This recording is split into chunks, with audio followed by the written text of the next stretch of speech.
For many years in my life, I was searching for spiritual master, and really I passed through lots of teachings, communities, spiritual communities, looking for the true teaching and for the master. And I was lucky to have this experience in life. And being in Tibet, that is considered to be the spiritual heart of our planet, suddenly I recognized that sometimes you don't really need to travel so far away to find the true master. And not everyone could really realize that the master is in front. And this was happening with all the masters. Because they were behaving completely against all the patterns that people have, and completely not matching the ideas of a spiritual master who is sitting calmly and only giving blessings or hugs. Each spiritual master, the true spiritual master, the true enlightened person, always was a rebellion who was going against even the morality. And you can remember, for example, Buddha, when he came incarnated, he was persecuted by crowd, he was persecuted by local spiritual leaders, and even people were taking stones and throwing to him because he was telling the people that there is no God. They believed in gods, in numerous gods in Hinduism, and they were believing that these gods would do something for them without any efforts from the side of people. And Buddha came and said, there's no God, there is absolute. And he gave such a deep and very philosophical, very, very pure system of self-perfection, of spiritual path. And that's why he was not accepted. And we can see about this in example of many other masters. And we can see how sometimes society don't accept what masters are bringing. We can remember Christ, who was like coming to temples and churches and throwing out all the merchants from there and talking about things that were not accepted by minds of people. And why it is happening? The thing is that our planet is the place for souls to grow up.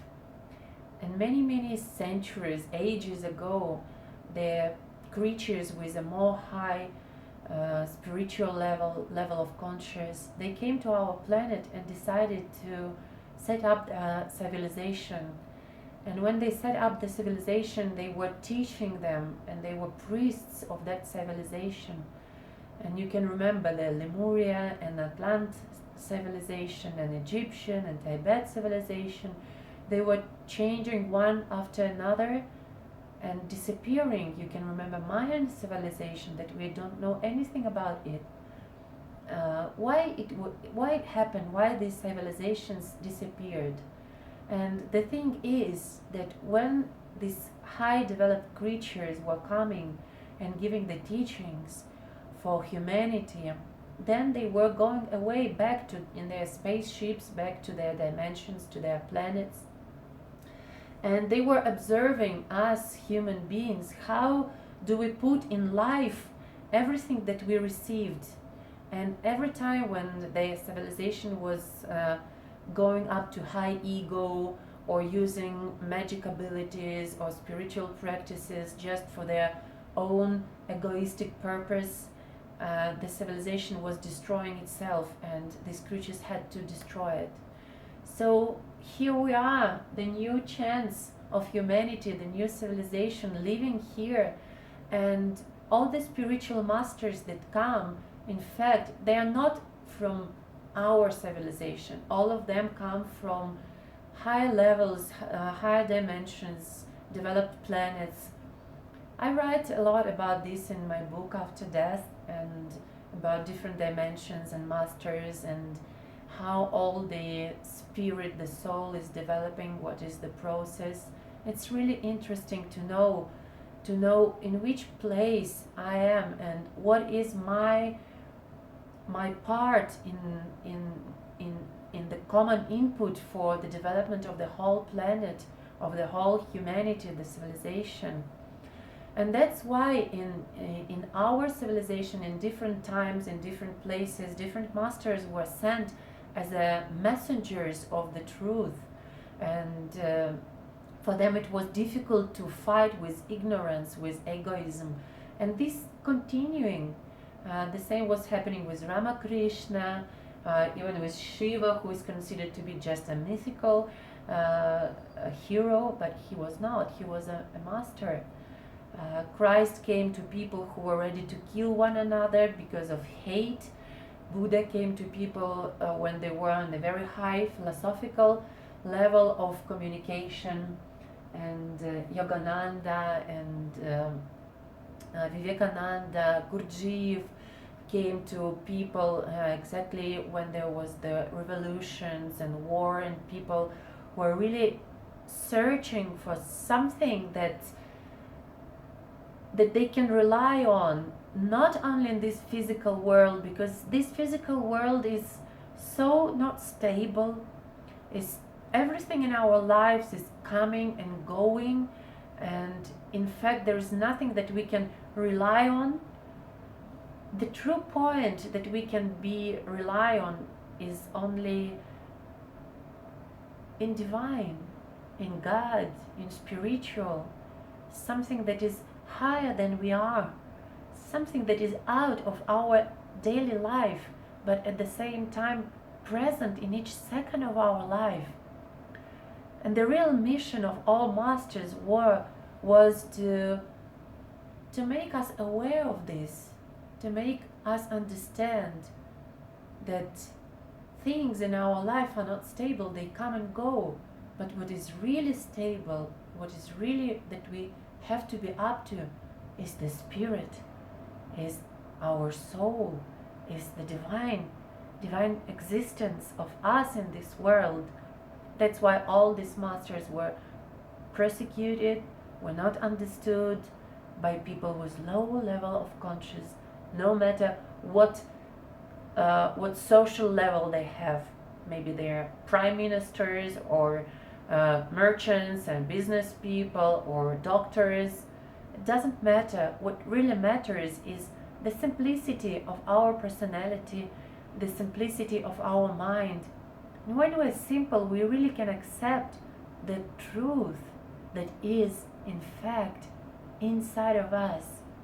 We can be so innocent like children, and all the masters are teaching us to become so innocent as children and accept the truth that is inside of us. And I feel myself so lucky to be able to pass through all of these teachings and conscience of Krishna and Buddhist meditations and Hajj Yoga and Yogananda and many, many others, and lots of Christian directions. And I was so lucky to pass through all of them, and at the end to find the true master who is alive. And it's so important to be in connection with a live master with whom you're not only connecting in your dreams or in your meditations, but you can come and ask a question, and the master will not only hug you and say, "I bless you," but he would really give you an understanding of your problem, of your situation, of your question. He would really charge you with such great amount of energy and explain you everything. I put some of the satsangs with my master and my private dialogues with him in my book, because I was feeling I cannot just hold it for myself. I must share it with people and to give to others the opportunity and the chance to be in contact with him, with Bhagavan Kalki Avatar Maitreya. And I believe that very soon more and more people would be blessed and would deserve to join him in his meetings and his satsangs, because he is the master of that very high level of energy that is not communicating with everyone directly. Well, you can write your letters to him and ask questions, but to really receive a teaching from him You have to be on a very high spiritual and energetical level of conscious. Even in our Eco Village, not everyone has an access to receive like private teachings from him. It is his family, his daughters, his sister, his wife, his priestess, because they are really connected. It is some of the high developed students. The second level of students can receive like teachings in a group with practices. The next level receiving only satsangs or darshans, only like philosophical, not with practices. Some who are coming to Eco Village to visit him, they can receive the blessing and maybe see him for a couple of minutes and not more. But even these couple of minutes can change your destiny, can change your energy, and can bring you so much, so deep in your life, in your development. I wish that you would feel this contact. In fact, to recognize master, you don't have to be like very intelligent, because the true recognition comes through feeling. And it is created by this, not only by masters, but it is created like this by those creatures, those spiritual creatures who are guiding our civilization, our planet. It is very easy to be guided when you see this, but the result is very little. The true feeling of that you are guided by the master is when you feel it by your heart, but maybe you don't see it in a physical reality, but you feel that you are guided, and you have to recognize this guidance. And when you come to master and you receive a letter from him, you feel this complete love of him with which he hugs you. You feel the energy that inspires you, that gives you strength to go and to continue and to make your life better and to inspire other people. But what happens when you talk to him directly, eye to eye? It's an amazing feeling. It feels like you're like disappearing. You're blowing in billions of little pieces, and then you're stuck again together, but you're completely different. Transformation goes through several minutes, I would even say seconds. And I remember my first meeting with master, when he was giving us, there was only 5 students who deserved to have this meeting, and he was teaching us the special way of breathing so we could heal ourselves and we could heal other people. And all the atmosphere of the place where we were meeting was so filled up with energy that you could touch it. And when he went out, I felt myself levitating. And then I looked down, and I wasn't very high above the floor, but I was like scared, because my mind couldn't accept this. And at the same minute, I was like falling down on the floor. And I understood that for us it's very important to trust our heart, to trust our feelings, to trust the energy that we feel, and the knowledge, the understanding that we receive from Master. Just open your heart, follow, and miracles will happen in your life.